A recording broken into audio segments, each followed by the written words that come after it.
The summer of 1979 felt like it would never truly end for the three of us. We were 20 years old and possessed more ambition than money. A camping trip to Harold Parker State Forest seemed like the perfect budget-friendly escape. We reached the shores of Berry Pond just as the afternoon heat began to peak. My best friend Greg immediately started scouting for the best spot to pitch our old canvas tent. Our third companion, Mark, was already busy wrestling with the rusted cooler. The air smelled of damp earth and drying pine needles. We spent the evening laughing about high school and our uncertain futures. As the fire died down to glowing embers, the forest seemed to grow unnaturally silent. I noticed that the usual sound of crickets had completely vanished. Greg joked that the bears were probably more scared of our snoring than we were of them. We eventually crawled into our sleeping bags, exhausted from the day's travel. I fell into a deep, dreamless sleep almost instantly. A sharp, rhythmic snapping sound jolted me awake hours later. I checked my watch and saw the glowing dial hovering at 4:30 a.m. The space beside me where Greg had been sleeping was empty. I assumed he had simply stepped out to use the restroom or watch the sunrise. A heavy, suffocating fog had rolled in over the water while we slept. I whispered Greg's name, but my voice seemed to be swallowed by the mist. There was no response, only the sound of water lapping gently against the shore. I walked toward the hatchback, thinking he might be sitting inside to stay warm. The car was empty and the doors were still locked tight. I turned back to the tent to wake Mark, but a strange detail caught my eye. One of Greg's hiking boots was lying in the middle of the trail leading into the woods. It wasn't just sitting there, it looked as though it had been dropped in a hurry. 10 feet further down the path, I saw his blue baseball cap hanging from a low branch. I rushed back to the tent and shook Mark until he sputtered awake. "Greg is gone, and he left his stuff all over the trail," I told him, my voice trembling. Mark rubbed his eyes, clearly struggling to process the situation. We both stepped outside and stared at the dark wall of trees where the trail began. There were no footprints in the soft mud other than the single boot mark. It was as if Greg had been lifted right out of his other shoe. We started to move down the trail, our breath hitching in the cold morning air. The further we went, the more the forest seemed to close in around us. I found his flannel shirt snagged on a thorn bush 20 yards deeper. Mark pointed to a patch of disturbed earth where something heavy had been dragged. A metallic, copper-like smell began to permeate the damp morning air. I told Mark we should go back for the car, but he was already moving forward. That's when we heard a low, guttural clicking sound coming from the canopy above us. Something wet and dark dripped onto the back of my hand, and I realized it wasn't morning dew. I slowly looked up and my heart stopped when I saw what was wedged between the branches. High above, a pale, lifeless hand dangled from the pine needles, pointing directly at us. The beam of my flashlight trembled as it swept across the thick, unmoving curtain of pine trees. Every snap of a twig in the distance sounded like a heavy footfall approaching from the shadows. I turned back to Joey's small, dark tent and kicked the side of it to rouse him from his sleep. Joey unzipped the flap and blinked up at me with sleep-crusted eyes, his hair a tangled mess. I explained that Mark was gone and his boots were missing from the tent. Joey tried to rationalize it, suggesting that Mark was probably just taking a leak in the bushes.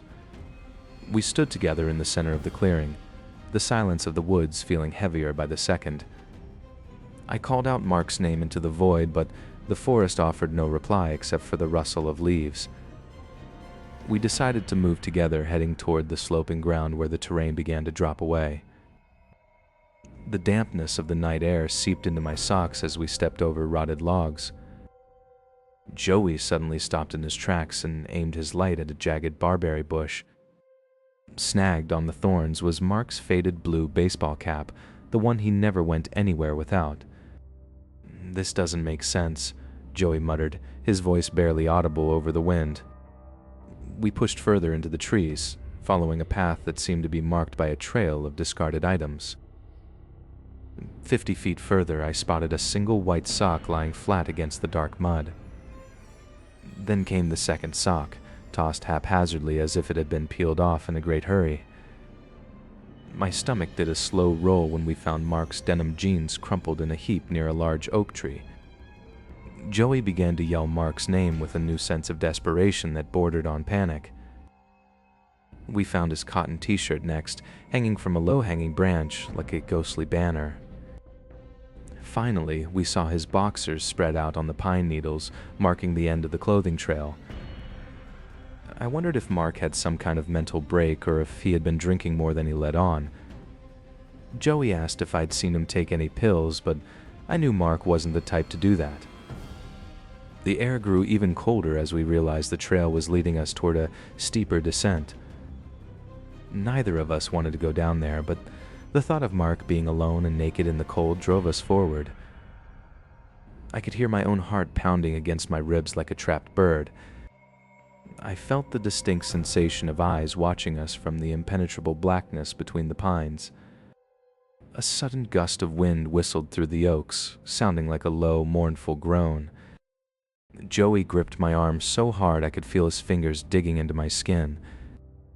We reached a small plateau where the ground leveled out again, but the trail of clothes had stopped. The smell of damp earth and rot seemed to intensify in this lower part of the forest. Joey whispered that he thought he saw something moving just beyond the reach of our lights. I spun around, my flashlight beam catching nothing but the empty trunks of ancient trees. We were nearly an hour away from the campsite now, and the darkness felt absolute. My breath hitched in my throat as the cold air bit into my lungs. The forest felt like it was shifting around us, the familiar landmarks of the day now twisted into monstrous shapes. Joey started to sob quietly, the sound of his grief echoing off the tree trunks. I told him we couldn't stop, that we had to find Mark before the sun came up.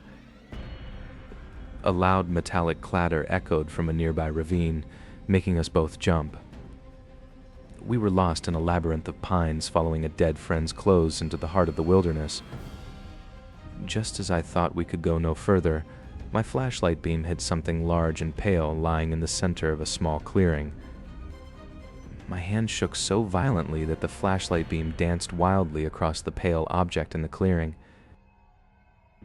The metallic scent of blood hit me like a physical blow, thick and heavy in the stagnant night air. As the light stabilized, I realized the pale shape was Mark's bare torso, lying unnaturally still against the dark earth. He was positioned on his back, his arms splayed out as if he were reaching for the stars he could no longer see. My breath hitched in my throat when the beam traveled upward to where his neck should have ended. There was no head, only a clean surgical stump that looked impossibly precise under the artificial light. I looked for signs of the struggle, but the ground around him was almost completely undisturbed.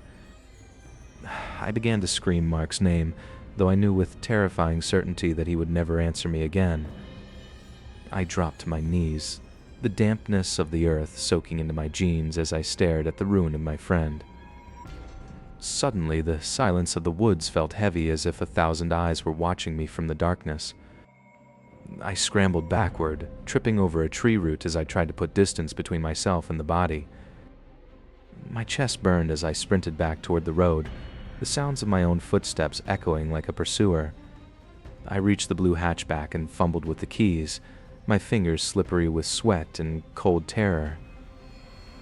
The drive to the police station was a blur of high-beam headlights and the internal screaming of my mind. I burst through the station doors, my clothes torn and my face smeared with the grime of the Harold Parker woods. I tried to explain what I had seen, but my words came out in a disjointed, sobbing mess. The sergeant behind the desk looked at me with a cold, unblinking gaze that made my blood run cold. Within an hour, I was sitting in a cramped interrogation room with a single bare bulb hanging from the ceiling. 2 detectives entered, their presence filling the small space with an air of unspoken judgment. They asked me how a head could be removed so cleanly without leaving a single drop of blood on my own shirt. I told them again and again about the silence of the woods and the missing time we had experienced. One detective leaned in close, his breath smelling of stale coffee and cigarettes. He whispered that they had found the scene, but the head was nowhere to be found within a 5-mile radius. The realization that Mark's head was a trophy for something in those woods made me retch. They let me go eventually, but the way they watched me leave told me I was their prime suspect. I spent the next several days in a catatonic state, the image of that surgical stump burned into my retinas. Mark's parents called me, their voices filled with a grief so profound it felt like a weight on my chest. I couldn't tell them the truth that their son had been butchered by something that defied explanation. Every time I closed my eyes, I heard the snap of a twig and felt the phantom breath of a predator on my neck. The news reports called it a senseless act of violence, but they didn't understand the impossible nature of the crime. I was alone in my knowledge, trapped in a reality where the woods were no longer a sanctuary. I began to research other disappearances in the area, looking for a pattern that might explain the horror.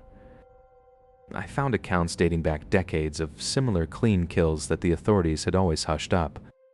It became clear that Mark wasn't the first, and he certainly wouldn't be the last victim of the Harold Parker forest. The funeral was a closed casket affair, a mercy that I was both grateful for and sickened by. I stood at the back of the room, feeling the eyes of the community burning into my skin. Even now, years later, I cannot drive past a dense grove of trees without locking my car doors. The mystery of Mark's death was never solved, leaving a hole in my life that could never be filled. But the woods have a way of reaching out to others, signaling their presence in ways that are far more overt. Far away in Tennessee, another group was about to find a different kind of message waiting for them on their truck hood. As they unzipped their tent, the smell of fresh iron and cold mountain air was cut by something far more visceral. Something had been watching them all night, and it had left a gruesome gift to prove it. The memory of the Harold Parker incident lingered in the air like a cold fog as we crossed the border into Tennessee. My two friends and I considered ourselves veterans of the deep woods. We had survived storms and predators before, so we felt entirely at home in the silence. The first night was deceptively peaceful, with only the sound of crickets to fill the void. We parked the truck near a small creek that ran through the valley. Around 3 a.m., I woke up to a strange metallic clicking sound outside. I assumed it was just the engine cooling down, or perhaps a stray raccoon looking for scraps. But the silence that followed was too heavy, as if the forest itself had stopped breathing. I eventually drifted back to sleep, unaware of the transformation happening outside. The sun began to peek over the ridge, casting a pale light onto our campsite. My friend Dave was the first one out of the tent to start the coffee. He stopped dead in his tracks and let out a sound that wasn't quite a scream. I scrambled out after him, fearing a bear or an intruder had entered the camp. There, lying centered on the hood of our blue Ford, was a sight I will never forget. It was a coyote, or what used to be one, completely stripped of its hide. The skin had been removed with a precision that no natural predator could achieve. There wasn't a single stray hair or piece of fur left on the glistening red meat. Even more disturbing was the fact that there was no blood on the truck itself. The animal had been skinned elsewhere and then carefully placed there while we slept. We looked at each other, the realization of how close someone had come to us sinking in. They would have had to stand inches from our tent to reach the front of the truck. "We need to leave, right now," Mark whispered, his voice trembling. We didn't even bother folding the tents, we just threw everything into the back of the bed. I used a branch to slide the carcass off the hood, and it hit the dirt with a wet thud. As I did, I noticed something carved into the dirt where the truck had been parked. It was a series of symbols, or perhaps coordinates, scratched deeply into the mud. We piled into the cab, the engine roaring to life with a desperate urgency. As we sped away, I kept my eyes locked on the rearview mirror. For a split second, I saw a tall, thin figure standing at the edge of our abandoned clearing. It wasn't wearing any clothes, but its skin was an unnatural, sickly gray color. It didn't chase us, it simply watched as we vanished around the bend. We drove for 4 hours without saying a single word to one another. The expert skinning was a display of skill, a way of saying, I could do this to you too. We never reported it to the local police because we knew they wouldn't believe us. Our love for the wilderness died that morning in the Tennessee mountains. Years later, I found a similar story online about a missing hiker in that same area. They found his gear, but his body was discovered miles away, stripped of all its skin. It seems the thing that watched us had finally found someone who didn't wake up in time. But as one nightmare ended, another was beginning for a different group of explorers further north. They were about to find something even more unnatural than a skinned animal, a church where no church should be. We left the skinned warning in Tennessee behind, but the wilderness of Algonquin offered no such reprieve. My friend and I considered ourselves hardcore campers, often venturing miles away from any marked trails. We enjoyed the isolation that only the deep Canadian woods could provide to those brave enough to enter. On the third day of our trek, the geography began to shift into something unrecognizable. The birds had stopped singing, leaving only the sound of our boots crunching on dead leaves. That was when we saw it standing in a clearing that shouldn't have been there.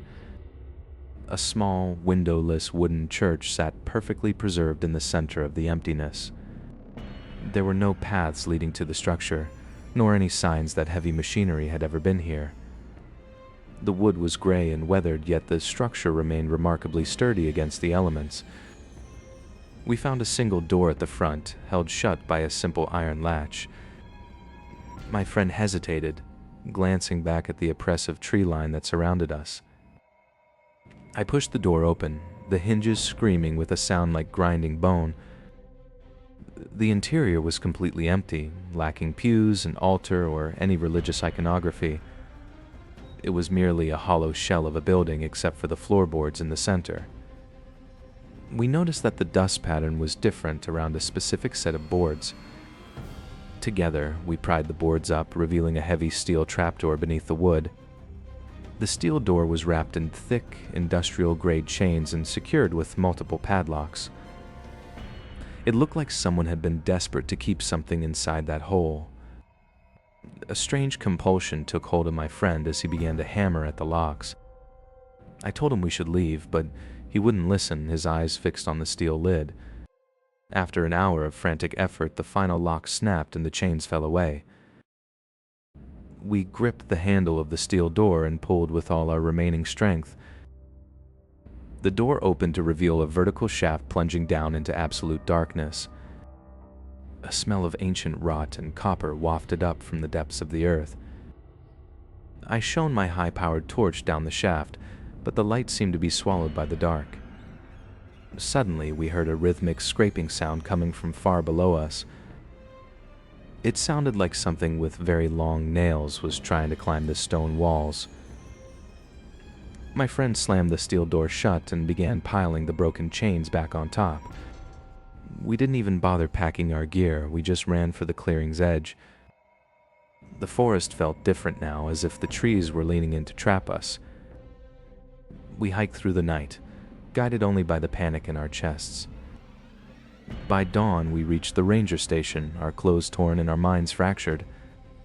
The ranger told us there were no records of any church ever being built in that sector of the park.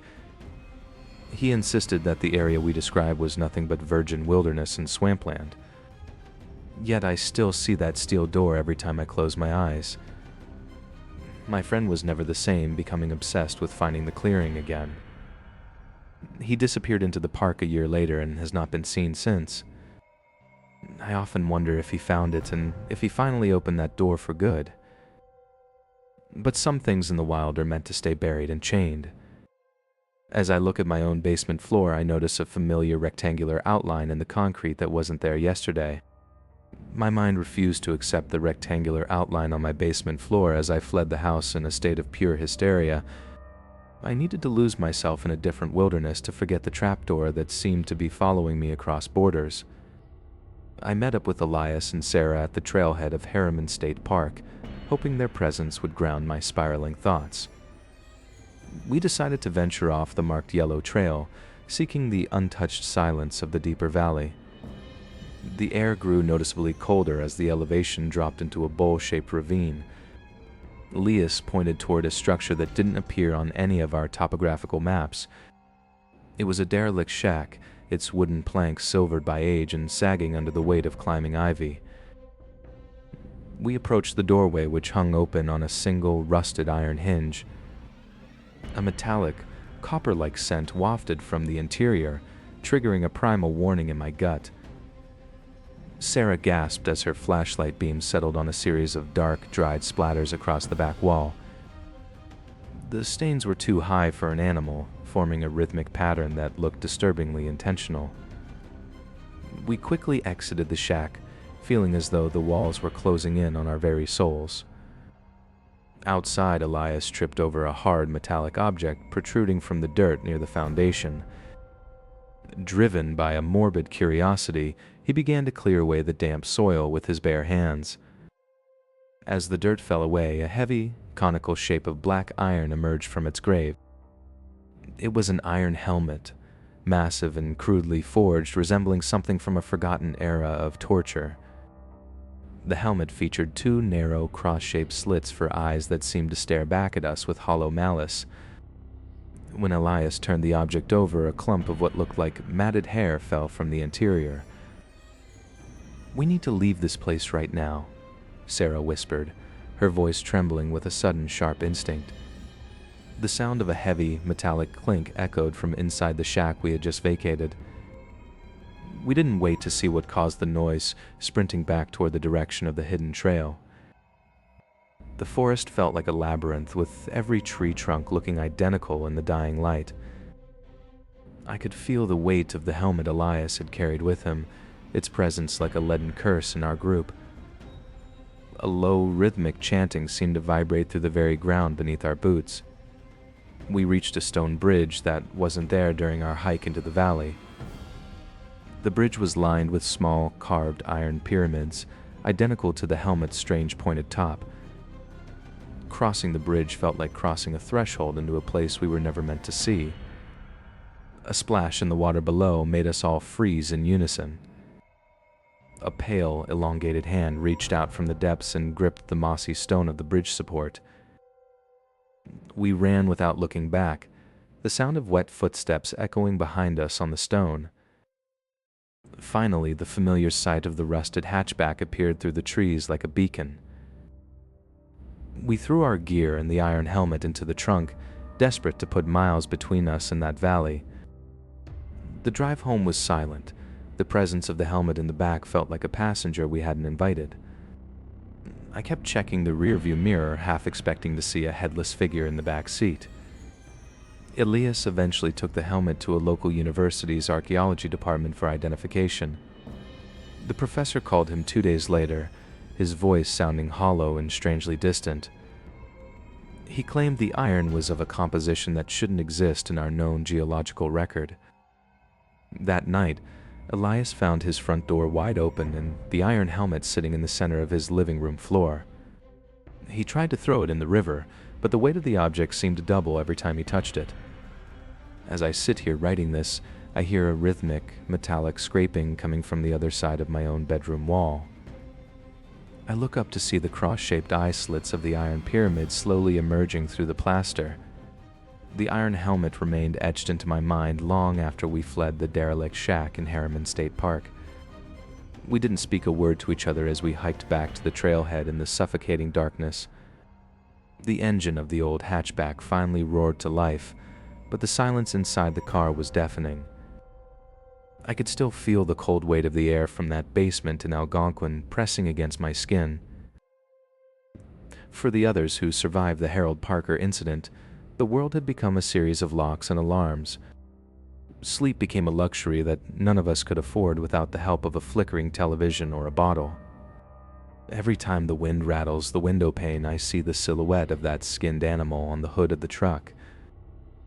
We tried to find rational explanations for the things we saw, but logic failed us at every turn.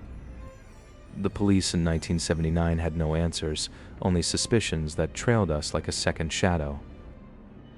My best friend's face is a blur now, replaced by the memory of that clean, impossible cut in the dark. I often wonder if the person who left that animal in Tennessee is still out there watching someone else tonight. The isolation of the wild is no longer a sanctuary, but a predator that waits for a moment of weakness. I find myself checking the locks on my front door 3 times before I can even think of lying down. That chained-down steel trapdoor in the middle of Algonquin still haunts my dreams with the sound of metal, scraping metal. We were never the same after that summer, as if a part of our souls stayed behind in those woods. The iron pyramid's eye slits felt like they were watching us even through the solid walls of the shack. I sold my camping gear years ago, unable to bear the sight of the nylon and the tent poles. Sometimes I feel the weight of an unseen gaze while walking down a perfectly normal city street. The bloodstains on the floor of that Harriman shack were too fresh to belong to anything old. I just wanted to know that we weren't crazy, that the things we saw were actually there. There is a specific kind of silence in the deep woods that sounds like a held breath. We found that the veil between the world we know and the world that watches is thinner than we thought. Every snap of a twig in my backyard sounds like a footstep from that night in Tennessee. I find myself driving toward the forest sometimes, drawn back to the places that broke me. I wonder if the iron pyramid is still sitting in that shack waiting for the next person to find it. Some things are buried for a reason, and we were fools to think we could just walk away. The trauma isn't a memory, it's a living thing that breathes inside my chest every single day. I remember the way the skin was removed from that animal, so precise it looked like art. The eyes of the forest are always open, even when we choose to close our own.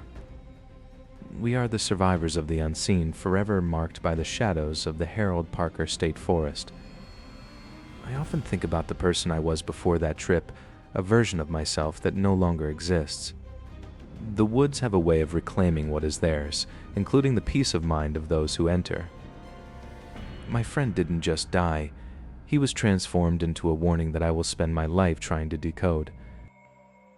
I know that something is still there, lurking just beyond the reach of my porch light. The silence of my house at night is never truly quiet. It's filled with the echoes of those 4 encounters. We seek the wild for adventure, but we forget that we are not the masters of that domain. The iron helmet and the skinned animal are just pieces of a puzzle that should never be completed. Our stories are finished, but the terror that inspired them remains eternal in the deep pines. Sleep well, and if you ever find yourself in the woods, remember that you are never truly alone. The echoes of the wild will always find their way back to those who dare to listen,